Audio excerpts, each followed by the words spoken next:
Hello and welcome to this week's episode of Mastering Dungeons, your favorite tabletop news, role-playing game design, and stuff.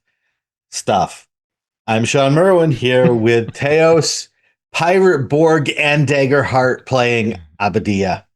Yeah. You and I played Daggerheart. We'll chat about that later in our Daggerheart news. But Jeff Mueller, friend of the show, he is in the area and he broke out this amazing Dwarven Forge setup with like an old church and graveyard and waterfalls and rocky terrain and trees and fog machine. I'd never played with a fog machine before. Oh, That was awesome. wow. And I love it because I often do a lot of Dwarven Forge builds, but I don't get to see other people. So this was awesome. And it was all for a pirate board game, and we had a blast fighting off zombies in this old church. And yeah, it was great. Good times. We were supposed to play the last session of our Phandelver and Below campaign. Wow. We all gathered, and the game master was sick. And so we played Lords of Waterdeep and Horrified board game instead. Oh, So that's interesting. it was fun. Yeah. How But overall have you liked Phandelver and Below? I think the game master has heavily changed things Okay. around, putting NPCs in from our old campaigns that took place in Phandelver, including from Acquisitions Incorporated. So, I Mhm. think there's been a little tweaking. It's been fun. I Cool. we only play, we'll play 2 weeks in a row and then we won't play for 3 months. Yeah. And then we'll play Yeah. every other week for a month and then not for another 2 months. So it's been a little hit or miss. It's kind of hard to follow the thread of what's going on, but Sure. Yep. it's fine. Oh, cool.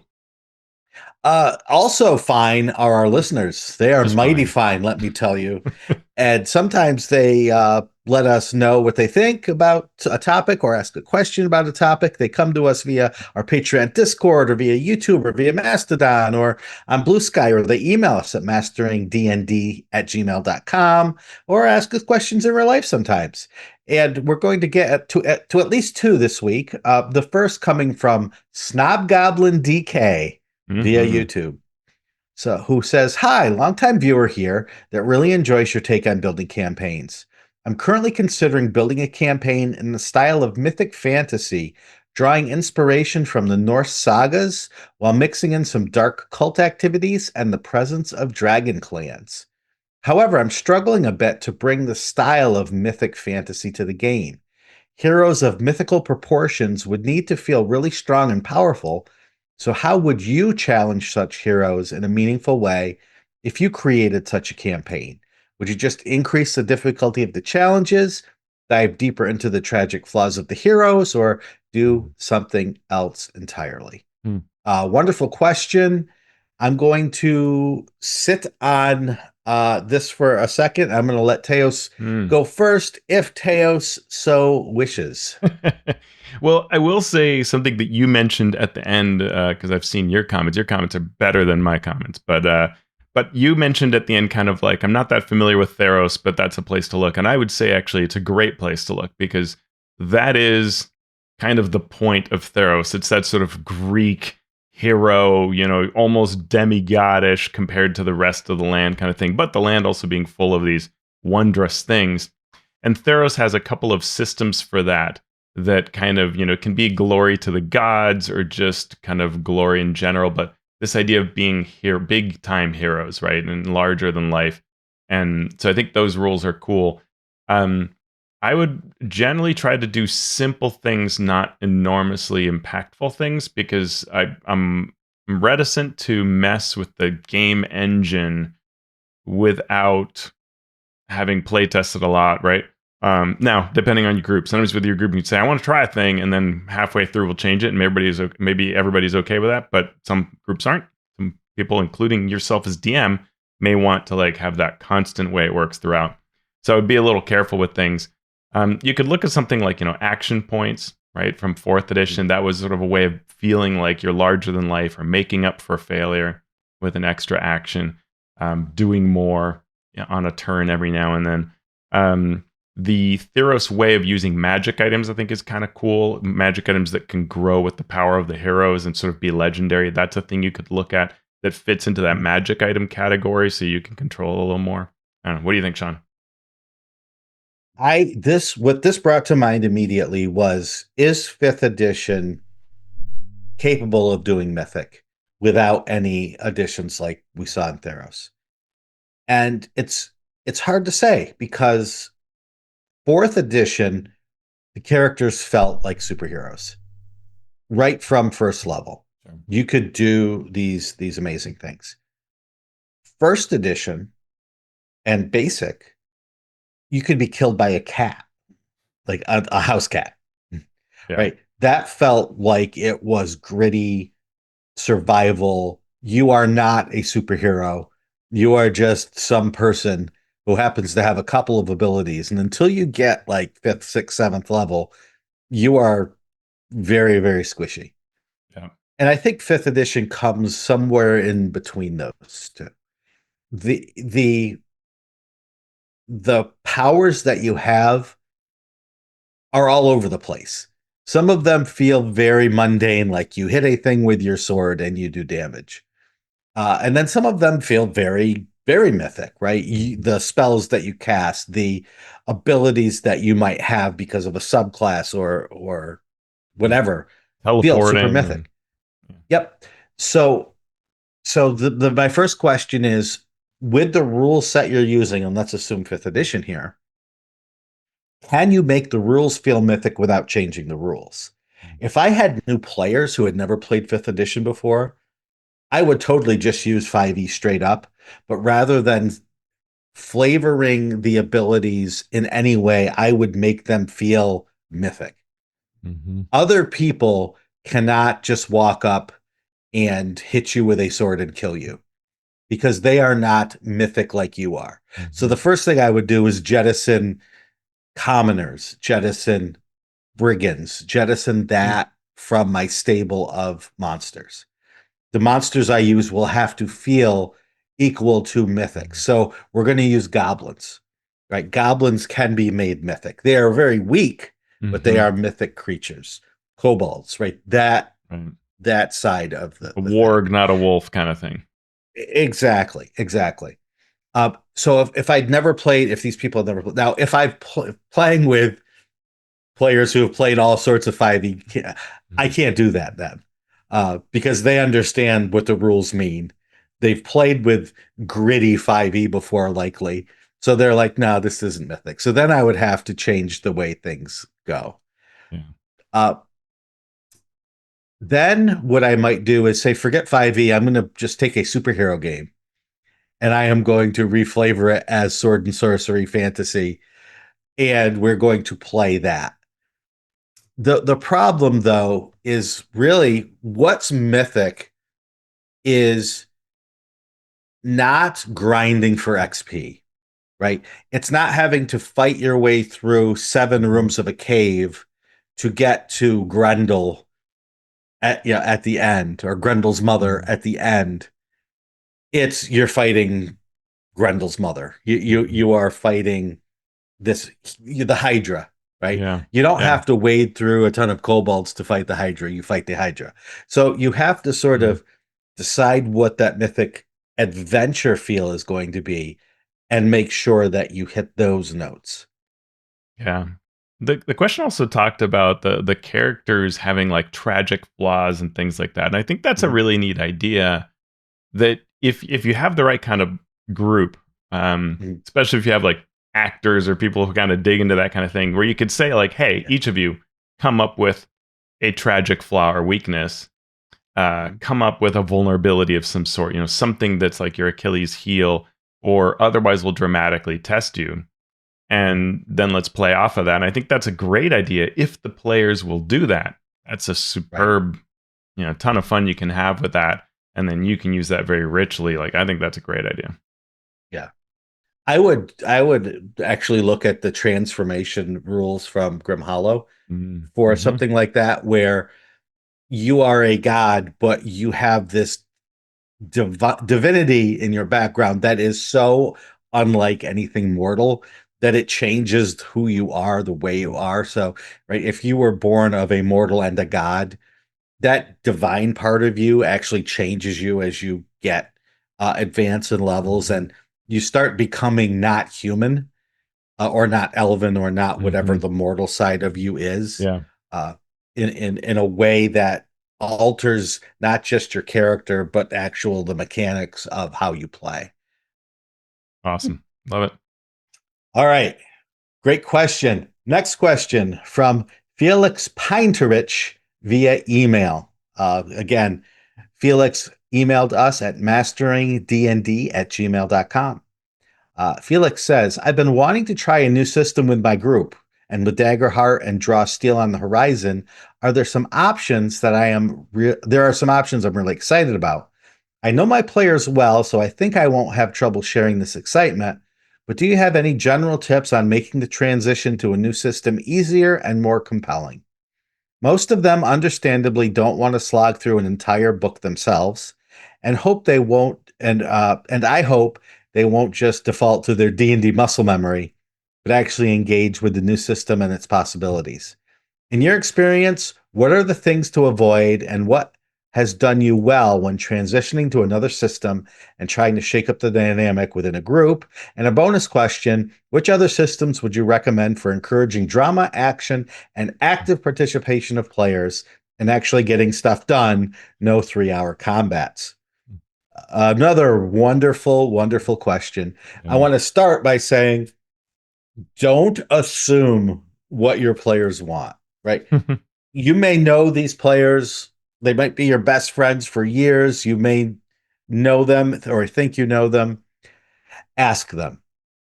Ask them straight up, do you want to do this? And then when they say yes, say, do you really want to do this?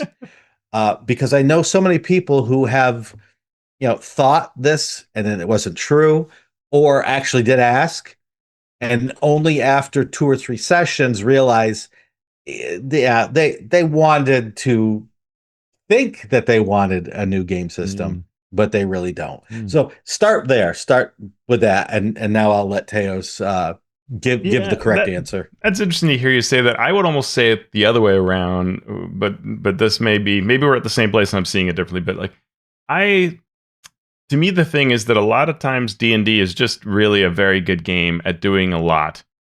lot of genres, a lot of styles of play people like. It's in the common thought process of your brain because you hear about it all the time. There's so many reasons why D&D just sort of works as a default. So to just say like, oh, I'm going to do a 3-year Daggerheart campaign, that's a way tall order, right? Mhm. Um, and so what I would do is just think about doing something smaller, both as a campaign period, but also to get started with. So all these questions that you're saying about how do I share my excitement, how do I get them to understand what's different, don't try to sell them on a year-long Daggerheart campaign. Say, hey, I want to do a 2-session trial of this and see what you all think. Mhm. And during that trial, try to hit the sweet spots that you think sell the game and teach the most important rules. So if like Daggerheart, right, you could say, let's quickly make characters because character creation is actually pretty fast in Daggerheart. Or you could do something like if you have Demiplane, which is really good at making it easy, you could give them access through Demiplane and have them do it, and they'll probably enjoy that process because it's really fast. And then try to just really hit on those things of what it means to use their domain powers, what it means to make the kinds of checks you do, to have the different initiative system, to work off of the different character qualities, and to have a hand in the shaping of the story. Lean into those aspects in just 2 sessions. Mhm. Then pause and go, how does everybody feel about that? And Mhm. hopefully they'll go, this is great, right? And then you go, awesome. Let's kind of do the real campaign, either with new characters or the same characters. It's up to you, Mhm. and you can allow them to change. That's a great way to approach it because it changes everything. And I've been doing videos on a 5-room learn to play of Mhm. whatever. I did one. I'm going to do one for Daggerheart, and I've done one um, for Deadlands. And I think that's just a really good way to just give people that experience. What are skill checks like in this game versus ones you might be used to? What is resting like? Just to feel those big things in 1 or 2 sessions, people really learn that. Yeah. And that dovetails nicely into my advice, which is communicate, educate, and learn yourself.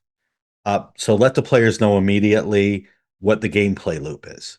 Mhm. Because if you don't, all they could do is go back to what they know, the muscle Yeah. memory of D&D, and then they get frustrated or can get frustrated when they don't know what to do, but they are told that what they're doing is not right.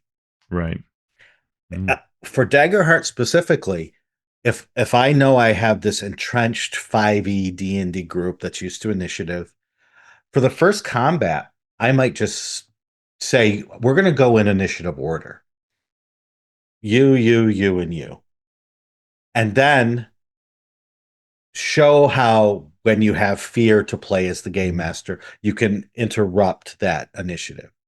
And then maybe after everyone takes a turn, you can say, okay, now we're out. We don't have initiative. Now you can go at any point, but give everyone that Mhm. one turn to take in a way that sounds familiar. Uh, because Yeah. even great role players, even people that play a ton of different games, we played this weekend and we still had the monster just went and everyone just they're silent. Now Mm. it was harder because we were in Roll20, we were all online, Yeah. we couldn't really see Online. each other, Hmm. but there was still, it wasn't horrible, but there was still the awkward pause of, I don't know, Dave Who should hasn't gone in a go? while. Mm. Yeah. Yeah, Yeah. should I say something? Right? Yeah. And that gets better with time, Yeah. but it's still, if you have a negative experience too soon, it could taint that experience for the rest of the time. Hmm. And the other thing is, right, educate. So teach how the game works, but also learn yourself. Yeah. Because if you're running this game for the first time, I know if I sat down to try to run Daggerheart right now, it would be horrible for the players because I just don't Yeah. know You have to learn how it. to use that tool yet. I Yeah. can watch other people do it and I can say, okay, that works and that doesn't, but I have not done it myself. Yeah. The So I would counterpoint, need to practice. Yeah. a small counterpoint I'll make, this not a big one, but it's fine to run a game poorly when everybody knows that we're all just trying out a game. Mhm. Right? So I would love for someone in my group to say, "You know what? I want to try name a game," right? Mhm. Mothership. Let's run Mothership next week. And yeah, let's pause our game for a second and run a game of Mothership. Do they need to be experts? No, they can tell me, I'm not entirely sure how this works, but here's what I'm trying, right? That works great. Something I've often advocated is a lot of games out there, Daggerheart doesn't yet, but nor Draw Steel, but games that have a quick start. Mhm. That is often just terrific, right? You grab Star Trek Adventures and just grab that quick start, even if you own the rest, right? Which is great, you should. But you just use that with pre-gens, with included adventure, with just those rules, which you can give to your players that are just like 3 pages long, right? And everybody just operates off of those rules. And that's a great way to just get a feel for it and then go back and say, all right, now let's run an actual campaign and I'll learn more of the rules. Now that I know that we're all invested in this and we want to do this, now we can all get good at it. But we're Yeah. being open about that, right? As to what we Right. know and what we don't. Yeah. I wasn't saying you shouldn't run it because you're not good at it. I was just saying it can be Yeah, a challenge to overcome by wanting to learn the rules and present the best of it to your players when you don't know what the best of it is or how to get right. that out yet. So that That's it's totally true. challenging. Yeah, Yeah. that's a great point. Yep. We didn't really touch Cool. on that bonus question. What Yeah. systems we'd recommend for encouraging drama, action, and active participation of the players? What do you think? Yeah, for me, Fate is always one that goes back to, especially Fate Accelerated, because it is so simple. It's more a game of imagination than it is a game of rules. Uh, and hopefully everyone knows how to use their imagination. And so that's the one I love to go to, to say the character creation is all about who your character is and how they relate to each other. as opposed to how they relate to the Hmm. rules themselves. Hmm. So I love that system for character creation and then moving from there directly into a game uh, where it's more of tell me what you want to do. We'll figure out the rules later, sort of thing. Yeah, it's an interesting question. On one hand, I kind of feel like my answer is any game works when you do the work with your group to set it Mhm. up so that you're saying, here's what we want, right? We want this kind of drama, we want this kind of piece. And so we're playing and writing accordingly, setting up scenarios and encounters Mhm. accordingly so that it works that way. Um, but I don't know that that's true for everybody, and some games are definitely better than others. I've had really good luck recently with Free League.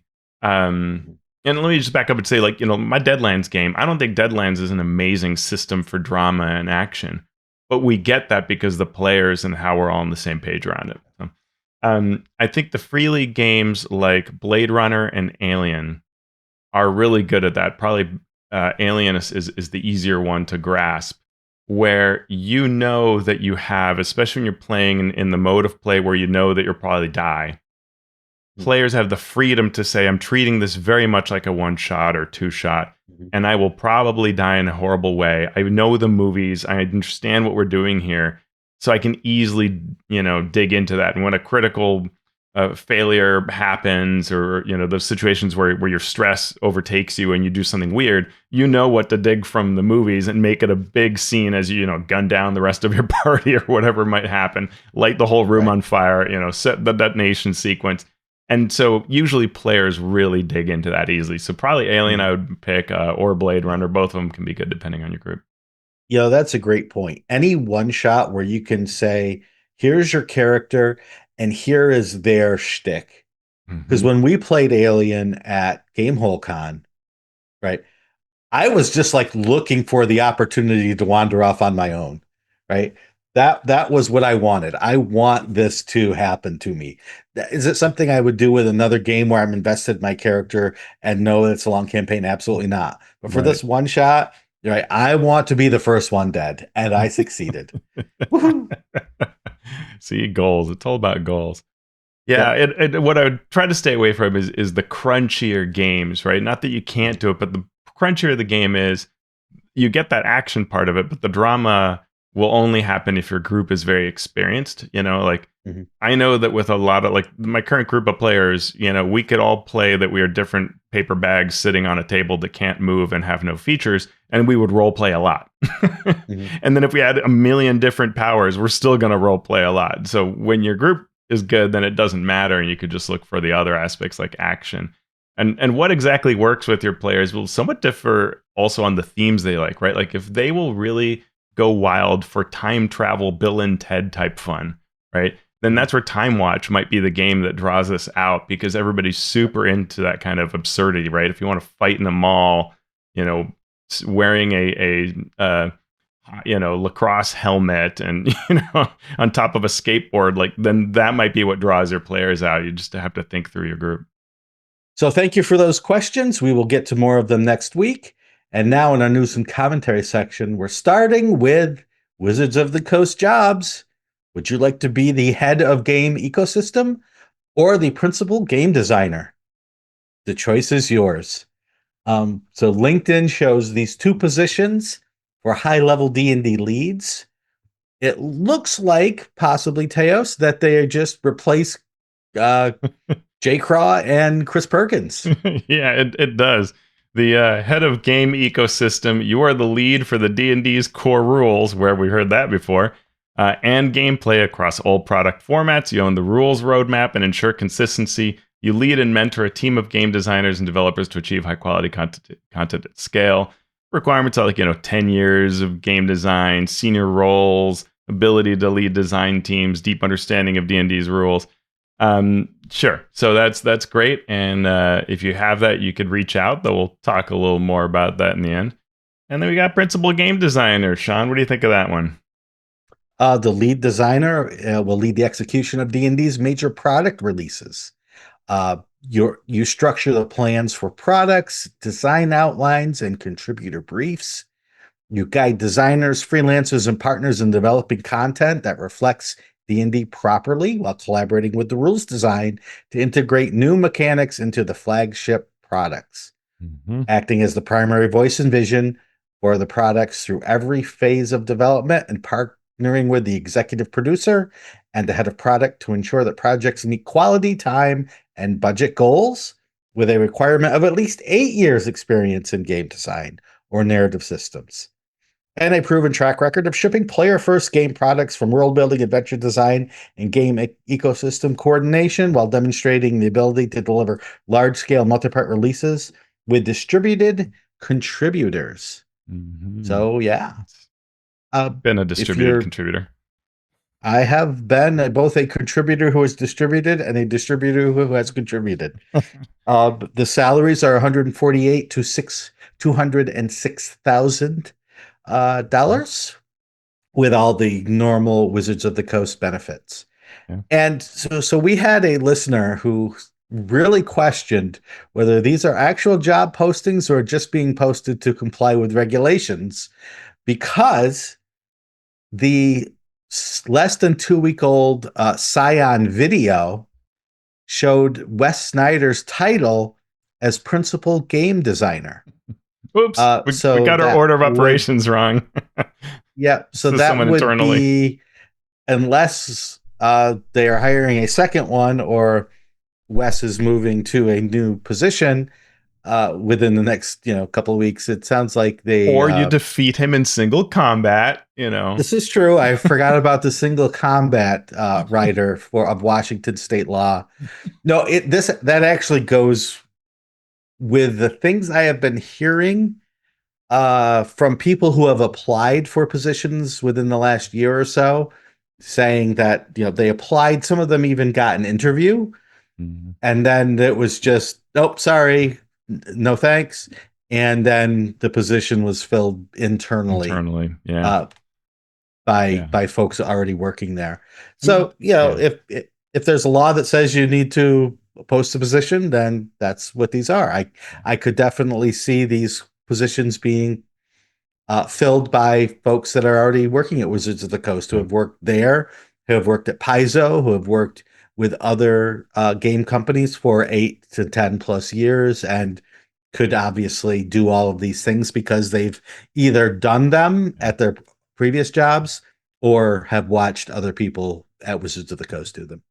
Yeah, absolutely. And what I like is, if you are interested, if you hear these kinds of job titles and you go, wow, I would love to aspire to getting there. What's nice is someone wrote up for you what this job looks like and what you have to get it. In addition to all the other, usual right place, right time, know somebody, all those other things that help. But this is your recipe list, right? And that's cool. So I appreciate seeing that, and I always love thinking through what it would mean like to have a job like this. So it's neat to see.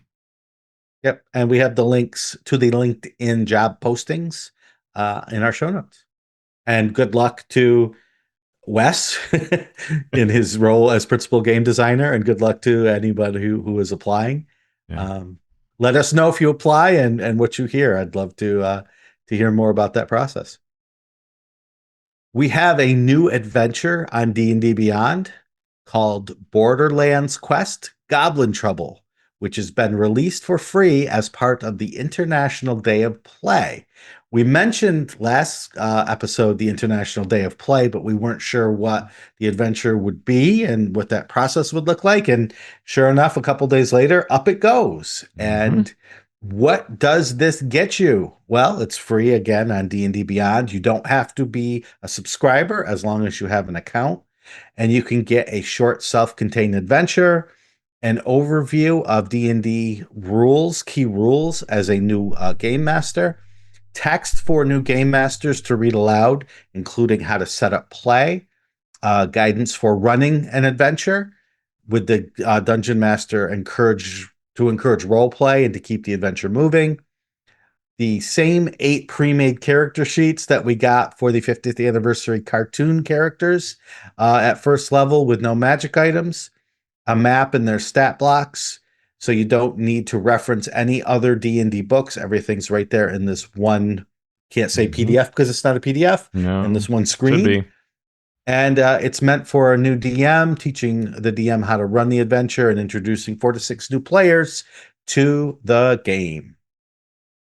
I Yeah. probably should say that I worked on this. I helped design it. Uh, and so there it is. I hope people enjoy it. Warts and all. It is what it is, and take a look and see if it's useful to you. Yeah, I took a look, Shawn, and I really liked the way that the text is there. It says designed by Shawn Merwin, additional writing by Chris Tulloch. I thought the text was great at explaining things for new DMs, really nice sidebars, explaining things that often aren't explained in adventures, like things like how to describe to your players the basics of a character sheet, right? Which is something that I actually have been hitting on in my videos recently, but you don't find a lot in even starter sets. So I really like that. And speaking of starter sets, the premise of the adventure, you were hired by the Castellan of the Keep on the Borderlands. You start right outside, ready for action outside one of the Caves of Chaos. So it's clearly thematically tied to the upcoming starter set. Um, there are some pieces there map wise where it reuses a map from the DM's from the Dungeon Master's Guide that requires the DM to sit and think through, and it, I think gives you an insight into the sort of process that went into the adventure between. I'll say this because Shawn, you're under NDA, so you can't talk about anything. But I would guess, not having talked to you about it, but I would guess that the process led to sort of this map. And what I'd love for them to do, I think would be a really quick fix, is just go into that map and shade some of it out, because then it becomes an educational tool that says you can take a map, just shade a chunk of it out, and you've got the map for this adventure. So just they could just shade out that map to say this is the part that's not used, and you're set. It becomes a lot simpler. But I think it's neat. I'm glad that Wizards is supporting this international play day, even if it's a U.S. thing. It has that international recognition of an international UN event. I like that. Yep. If you have any questions about it, don't ask me because I can't say anymore. But it's again available on D&D Beyond. If you go, you can claim it. Link in our show notes, and enjoy. Mm-hmm. We have more Daggerheart news. Teos and I played Daggerheart on the D20 Play channel. Thank you to Tom for inviting us and running it. Part 1 of the adventure is already up on YouTube with a link in our show notes. And Teos, what was it like? What was the experience?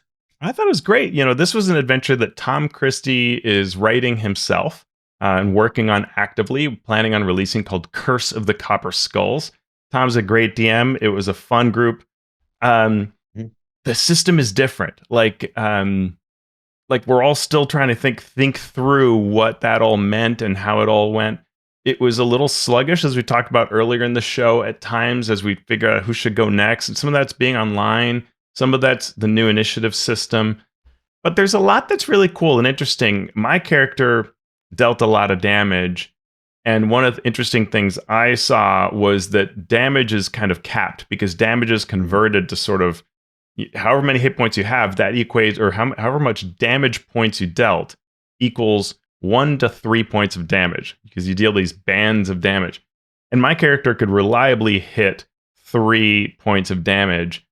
And yet I had all these other ways of inflicting damage. But because that damage is only going to continue to increase that cap, what's already been capped, it sort of didn't matter. Like, I never included my sneak attack. I think one time I had to reach the damage top amount I needed.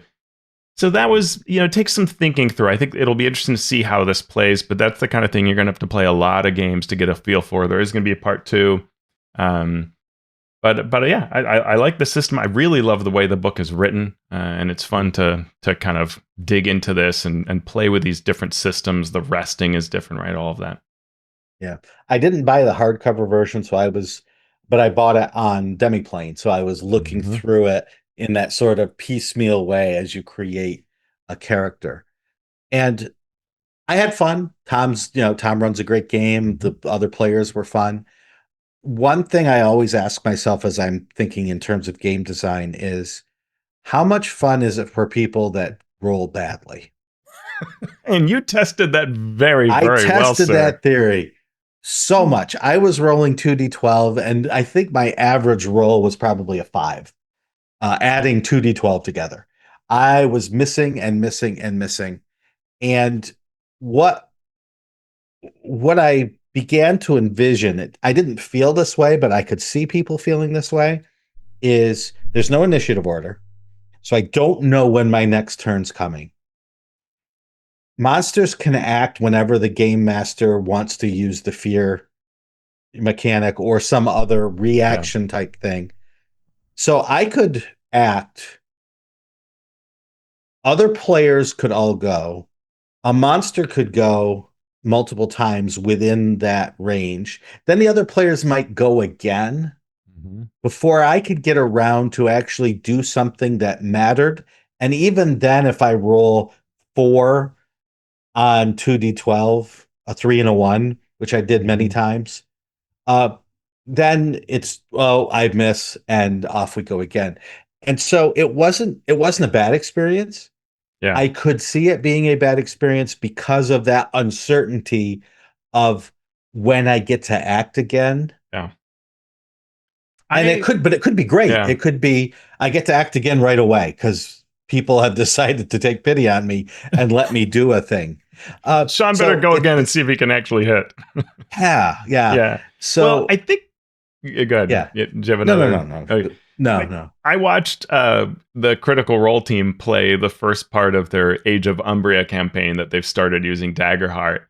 And what I found myself thinking is if you've either watched Critical Role, whether it's this game or one of their other campaigns, or you've watched the cartoon, they like doing these things. It's very narrative, very cinematic, very TV, very movie, where you just for a while focus in on a player, right? While a combat may have 12 different creatures in it, for a while you're just tracking the rogue, for example. And then you Mhm. track the defender, tanky guy for a while. And so the camera sort of shifts, and they say that in the form of the spotlight. And I Yeah. think that's really what play needs to be like. It's almost like a micro level of a macro of where you say, today in this session, I think I'm going to really try to highlight what the paladin's going through. Mhm. In the same way you might say that for a game session, at the combat session, you are almost doing that as well. Like, I'm really going to highlight, Shawn hasn't gotten much attention and he's missing like crazy. So I'm going to dig into Mhm. that drama. Like, that's almost becomes the job Yeah. of the DM or the GM Yeah. because of this initiative system, right? It's not equal. Yeah. And I Yeah. don't know that it's supposed to be. It's supposed to be spotlighty. And so that's Yeah. where you'd say, okay, why is Shawn's character failing so horribly? What have the gods done to him? Or why is he? It's karma on me. Well, and that's the tactical thing about this game, right? If you play this game tactically, what would have been the best tactic for us, Teos, would have been you to take every action. Except Because I deal so much damage. right, you deal Yeah. all the damage and you can move around and you right. So the Hmm. smart thing would have been to let you take all the actions except for when someone needed to be healed, then let the heal bot Yeah. uh or let David's character was the guardian. Yeah. Uh Yeah. He was a healer.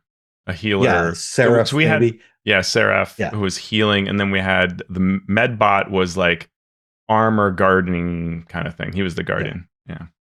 Yeah. And so that could have been the whole game. And when you can do that, it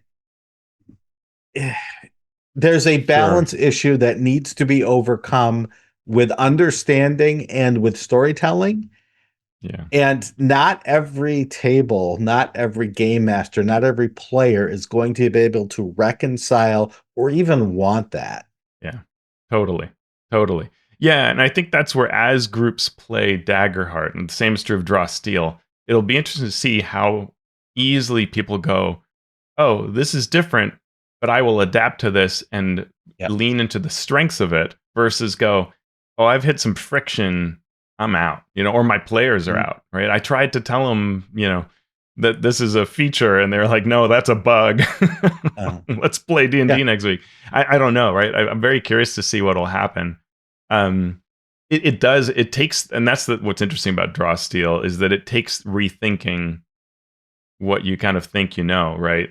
And why do we want different characters doing different things, even when, yes, that rogue could just pile on the damage every single time?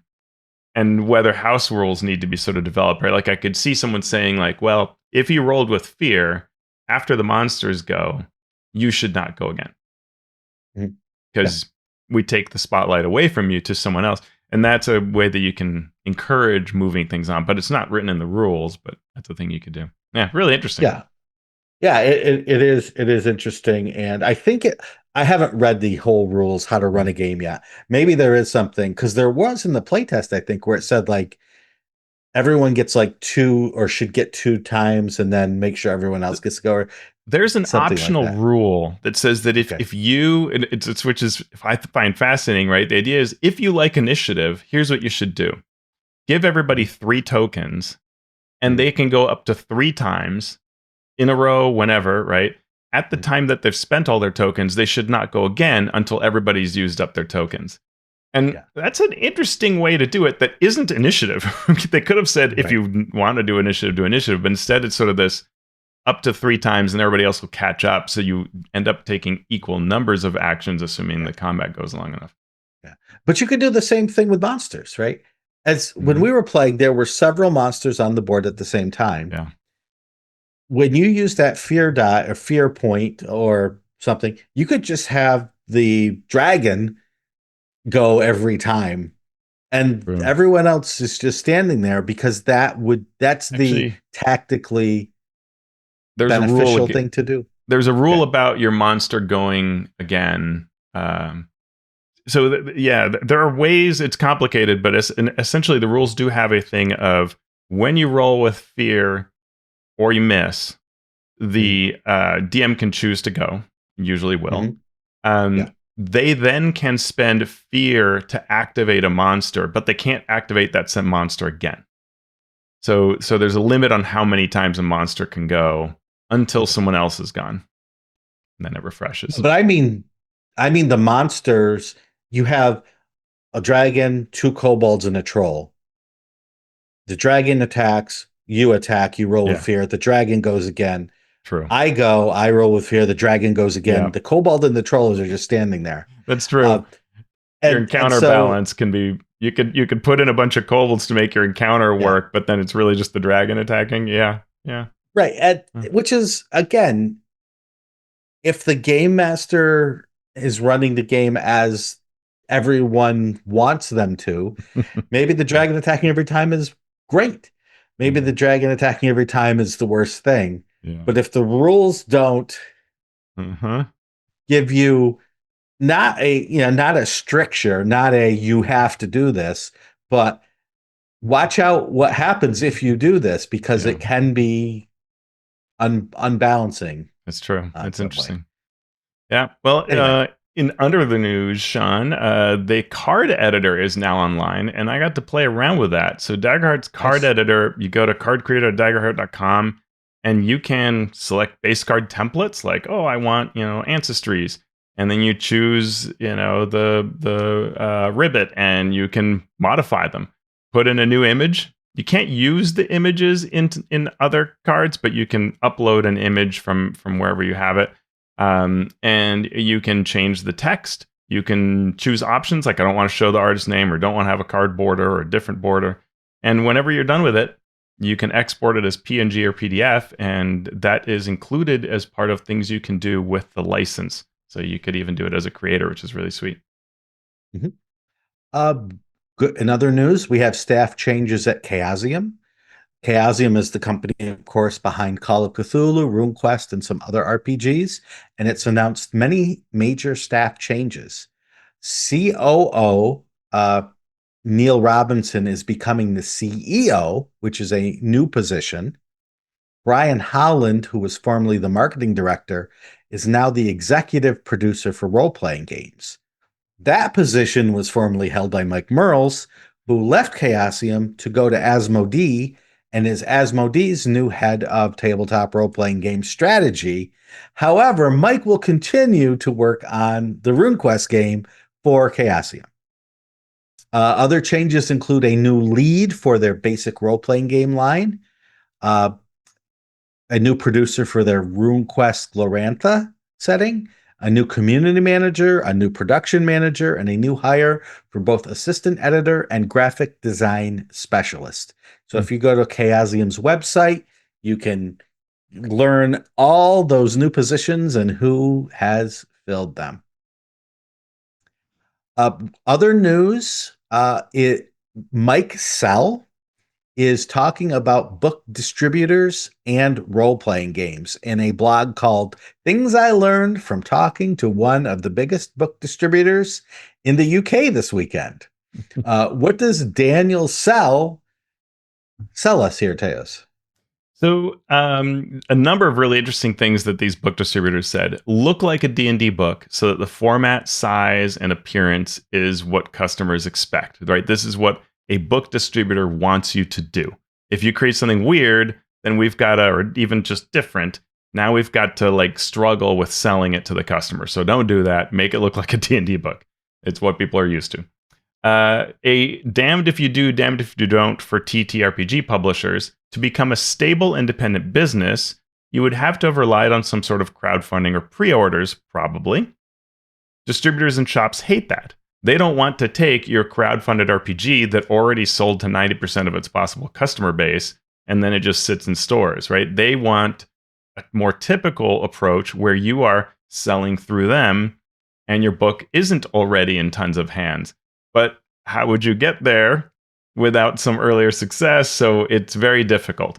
So you must either start with a distributor or, have an additional new thing that you're publishing. It's very hard to work within that, and explains why role-playing games that break into high street retail tend to be side projects by people who are famous for other things, or you already have such an established business.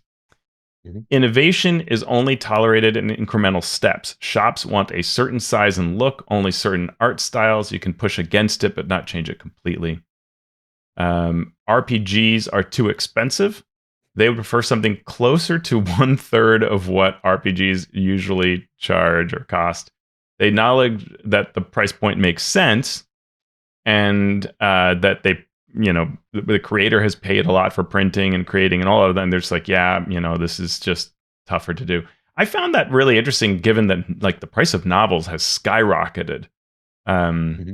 Hardback novels cost not that far from what an RPG is. So I don't know. I thought that was a little questionable. And this all reminded me of a post that James D'Amato shared on Bluesky, and a story that Rascal wrote about Simon & Schuster publishing their role-playing game, James' role-playing game, and how kind of tough it is. So, and how all of this came to be for something that very few people manage to even do, and yet is difficult. So follow me along here. The publisher for James' book, called The Ultimate Role-Playing Game Character Backstory Guide, was Adams Media. They say they sold 65,000 copies since 2018. That high level of sales of 65K brought trust to print additional accessories. So now James was sort of a known entity, at least for that publisher. What wasn't clear is, okay, you did that selling for D&D stuff. Could you sell a standalone RPG? So Adams Media took the chance and published James' book called The Ultimate Micro RPG Book, which represented 40 plus micro games all in one book. It sold 12,000 copies. For most role-playing game companies, if you were crowdfunding this or whatever, that would be a huge success. For a large publisher, this was, quote, a complete and utter failure. And so he said this experiment that's going on with Simon & Schuster and his game, Oh Captain, My Captain, is still in progress. And he said, quote, we're doing less than great by publisher standards, but I believe there is still hope. And I found just all of that super fascinating. Yeah, it shows where RPGs rank on that hierarchy of publishing entertainment media. Very low. Publishers are often in a mode of saying, I'm fishing for an enormous hit. So Mhm. a stable, medium, or low sales is not what I'm looking for, right? And RPGs are often more in that stability area rather than some runaway hit promise. For sure. Few things in our creator corner this week, starting with the Devoured Labyrinth. This is a Shadow Dark supplement currently on Kickstarter, which involves a lot of folks we know. So we have Andrew Bashinsky and Zach Goins. They are the co-leads on this Shadow Dark supplement as part of Sword Compass Games. Designers include many of the usual suspects and a few unusual ones. Andy Demps, Chad Lynch, Gregory Harris, Jeff Stevens, Joe Rosso, John Christian, Mike Ammer, and many other great creators are working on this. What is this project? It's 40 plus dungeon crawls, gauntlets, and adventures, each 1 to 2 pages long using the Shadow Dark rules. So, in addition to those 40 dungeons, there is a level 0 gauntlet to start your adventures, a thematic encounters table for 5 distinct regions and level ranges, a connective campaign builder for stringing the adventures together in a 1 to 10 level campaign, details on the Devoured Labyrinth itself, which is a jungle and underground region easily dropped into Shadow Dark's implied setting or into your own home campaign world, and then a deck of crawlers with pre-gens on tarot-sized cards also being available. You have until June 27th to back this Kickstarter. Again, that is called the Devouring Labyrinth, and there is a link to the Kickstarter in your show notes. What else do we have, Teos? Ooh, you can save big on Steve Conley's books in what he calls his irregular sale. You can get a deep discount on his hardcover books, so $25 instead of $60 for 2 of his 5 ebooks, Nibblemancy and Death Dealing. These 2 deluxe hardcovers have cover printing irregularities. He says like the cover itself, the image is like way off where it ended up, where it should be next to the spine. Mm-hmm. But the inside is totally fine. So if you're okay with that, you can save a bundle of money.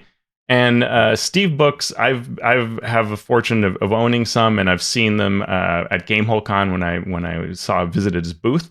They are amazing. His art is just unbelievable, and highly creative subclasses. Death Dealing is a rogue subclass. Nibblemancer is a cooking themed wizard subclass. I have another one which is involves drinking ale, and it's amazing. So this is a great deal on those and worth checking out at his steveconley.com website.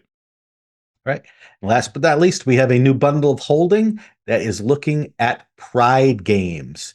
This being National Pride Month, this bundle of holding celebrates with deep discounts Pride-related games.